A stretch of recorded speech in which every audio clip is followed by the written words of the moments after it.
আজ আপনাদেরকে দেখাবো সিদ্ধ ডিম দিয়ে কিভাবে আমরা রেস্টুরেন্টে 3 ধরনের মেয়োনিজ করেছি। আর এই মেয়োনিজটা এতটাই মজা হয়ে থাকে যা বলার বাইরে। ভাই বিশ্বাস করেন, আমি এই ফার্স্ট এই মেয়োনিজটা তৈরি করেছি এভাবে।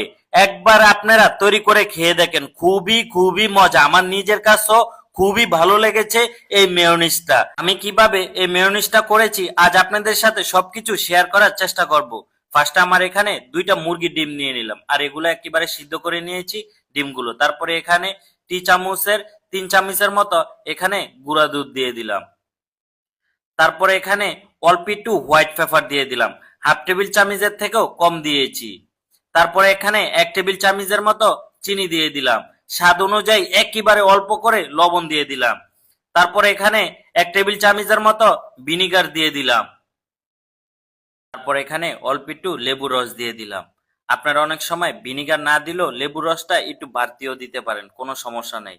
তারপরে এখন আমি একটু রসুন কিমা দিয়ে দিলাম এখানে 1 টেবিল চামচের মতো। এখন দিয়ে দিব সয়াবিন তেল। আমার এখানে 1 থেকে 150 গ্রামের মতো সয়াবিন তেল আমি দিয়ে দিলাম। আপনারা চাইলে এখানে অলিভ অয়েল তেলও ব্যবহার করতে পারেন, অথবা রাইস ব্রান তেল দিয়েও এই মেয়োনিজটা খুবই সহজে তৈরি করতে পারেন। তো এখন আমি খুবই সুন্দর করে ব্লেন্ডার করে নিব। আর অবশ্যই আপনারা তেলটা একবারে দেওয়ার চেষ্টা করবেন, তাহলে কিন্তু আরো ভালো হয়। আমি কিন্তু নেক্সট টাইমে পরবর্তীতে যদি তেল লাগে আরেকটু দেওয়ার চেষ্টা করব। আর আপনারা চাইলে একবার দিয়েও মেনুসটা তৈরি করতে পারেন। এই যে দেখেন, আমার খুবই সুন্দর একটা মেয়োনিজের লেয়ার চলে আসছে।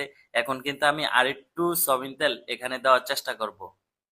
আরেকটু ফ্রাই কত 50 গ্রামের মতো এখানে সয়াবিন তেল দিয়েছি। টোটাল এখানে 150 থেকে 200 গ্রামের মতো মনে হয় তেল হবে আমি এখানে ব্যবহার করেছি। আপনারা চাইলে এই তেলটা একবারেও দিতে পারেন। দেখেন আমার কি সুন্দর একটা মেয়োনিজ তৈরি করেছি। আপনারা অনেকেই আমার কাছে এই রেসিপিটা রিকোয়েস্ট করেছিলেন যে সিদ্ধ ডিম দিয়ে কিভাবে মেয়োনিজ তৈরি করে, সেটা আপনি একবার হলেও আমাদেরকে দেখাবেন। আজ আপনাদের সাথে শেয়ার করার চেষ্টা করেছি। প্রিয় বন্ধুরা, ভিডিওটা ভালো লাগলে অবশ্যই একটু লাইক কমেন্ট শেয়ার করে দিতে পারেন। অবশ্যই মেয়োনিজটা কিরকম হয়েছে কমেন্ট করে জানাতে পারেন। তো এখন আমি 3 ধরনের যে মেনুসটা তৈরি করব, ফার্স্টে একটা কাপের ভিতরে অল্প একটু মেয়োনিজ নিয়ে নিলাম। তারপরে এখানে 1 টেবিল চামচের মতো চিলি সস নিয়ে নিলাম। তারপরে এখানে একেবারে অল্প একটু বিট লবণ দিয়ে দিলাম। তারপরে দিয়ে দিলাম একেবারে অল্প একটু চাট মশলা। এখন দিয়ে দিলাম অল্প একটু চাটনি। আপনারা চাইলে এখানে আমের আচারটাও ব্যবহার করতে পারেন। এখন দিয়ে দিলাম একটু নাগা সস। এটা হলো প্রাণের নাগা সসটা আমরা ব্যবহার করি।